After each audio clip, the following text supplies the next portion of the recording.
certeza. E é importante falar também que isso já nos mostra que esses tipos de abuso e violência infantil, eles acontecem em todos os níveis sociais.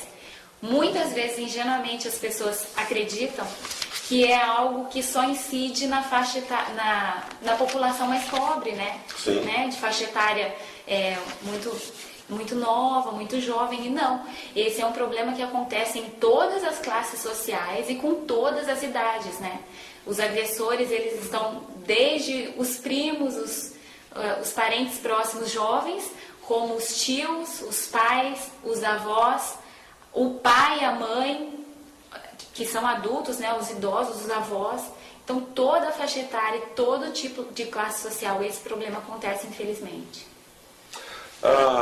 Uma pergunta, a mãe, muitas vezes, ela pode ser conivente com a situação naquela ânsia de manter a integridade do lar. Pode acontecer isso? Ela acaba tapando o sol com a peneira, como se diz? Isso é bastante comum.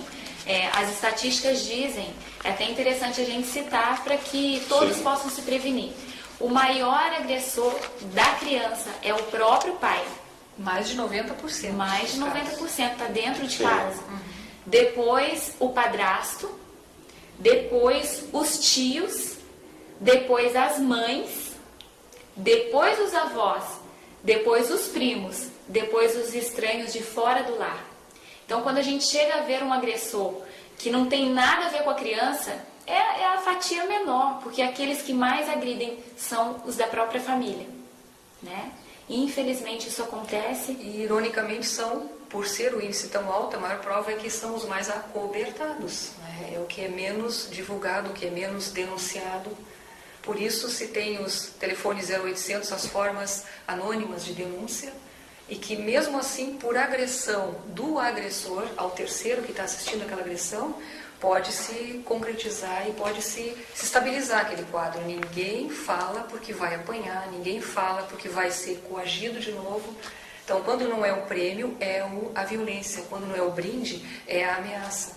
Então, por estar dentro do lar, a maior prova de que esse índice é alto é porque ele não é tratado com a devida... Ele é abominado, ele não é tratado com a devida seriedade para que seja jogado ao vento, para que seja divulgado, né? Agora, como identificar uma criança vítima de abuso? Olha, são muitas as formas, são muitos os sinais que uma criança dá quando ela é abusada. Tem algumas formas extremas, normalmente são formas extremas que a criança se apresenta, né? Então, ela pode ter um interesse excessivo por assuntos da área sexual, ou ela pode ter uma total aversão a assuntos da área sexual. A criança que normalmente é agredida, ela também apresenta uma mudança de comportamento emocional muito grande. Geralmente ela fica depressiva, chateada, desanimada, não quer ir à escola, não quer brincar com os coleguinhas, não quer fazer coisas que ela gostava muito, de repente ela não quer fazer mais. O rendimento escolar também pode cair, né? Sim, o rendimento escolar pode cair, né? Ela tem problemas, ela pode apresentar problemas de sono, pode vir a ter pesadelos com temas que nunca teve antes. Geralmente temas, agressividade, se ela começa a sonhar muito e dizer que no sonho ela está apanhando, que ela está sofrendo, que ela está sentindo dor. Outra forma é a criança dizer que está com dores no corpo. E normalmente a dor nunca é no órgão genital onde ela foi abusada. Porque ela tem medo que alguém descubra, se ela não está contando é porque ela tem medo. Então ela disfarça essa dor, o local dessa dor. Agora, não há perigo com relação à campanha, não há o risco da informação na escola se perder por falta de continuidade na apresentação da campanha, do programa? Aí a gente podia comparar uma rede, né, uma teia.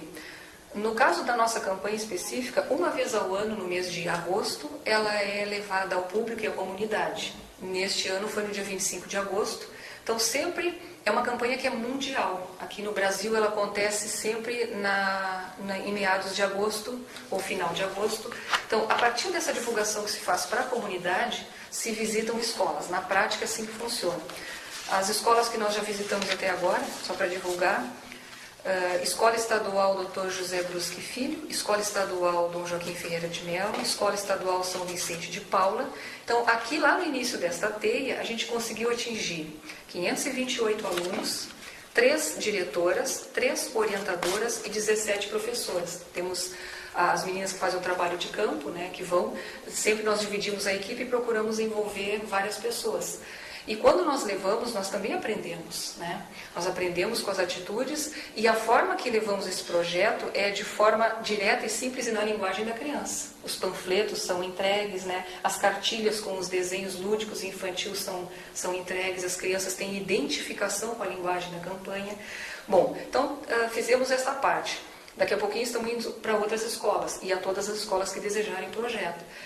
Essa parte que é feita, o monitoramento, a sementinha que foi plantada, ela vai ser regada pela própria escola e vai seguir. Não quer dizer que nós não possamos voltar. Então, durante um ano, depois de agosto, até o agosto do ano que vem, a gente começa a lançar essas sementes em toda a comunidade. E as pessoas interessadas, a escola interessada, a associação de bairro, empresas, né, o contato pode ser feito diretamente com a Igreja Adventista? Isso, exatamente. Aí vocês encaminham então uma equipe, né? Isso. Que são voluntários, não é isso? São voluntários. E aqueles que quiserem se unir a nós estão convidados. Interessante. A campanha visa a violência contra a criança. Agora vocês também têm um trabalho voltado para o agressor, no sentido de mostrar a ele que ele é um doente e como tal ele deve ser tratado? Sim, sim. Sempre. Sempre. O que ocorre? Normalmente as pessoas tendem a tratar o agressor como um bandido, um criminoso. Na verdade, por um lado né? Porque ele está fazendo uma coisa contra a vontade da pessoa ou da criança.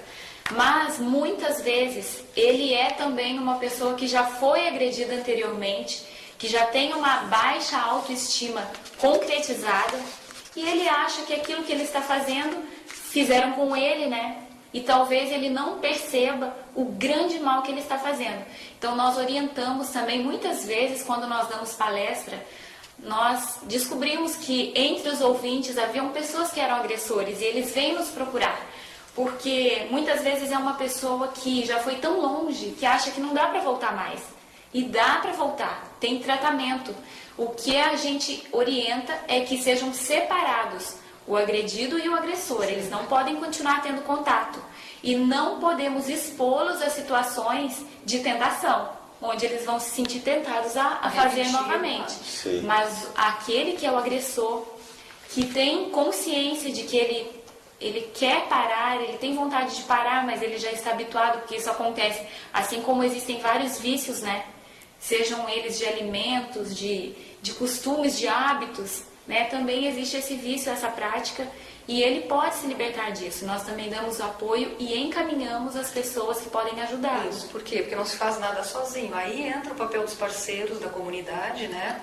Os conselhos, a Casa dos Conselhos, os conselhos tutelares, as delegacias dos mais diversos níveis, né? No nosso trabalho a gente divulga os telefones, participação do conselho tutelar. Então a gente procura fazer um link desse trabalho prático com a comunidade, né? E aonde estão as saídas, a quem procurar, a quem recorrer e como se faz para mudar esse quadro. Uma coisa é certa, não pode deixar como está.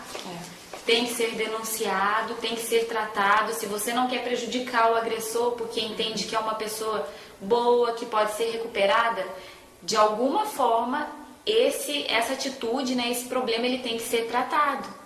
Né? Não é só falar, olha, eu vi que você fez aquilo, não faz mais, não.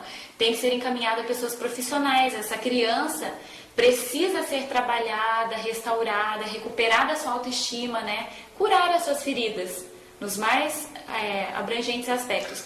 E de igual forma, esse agressor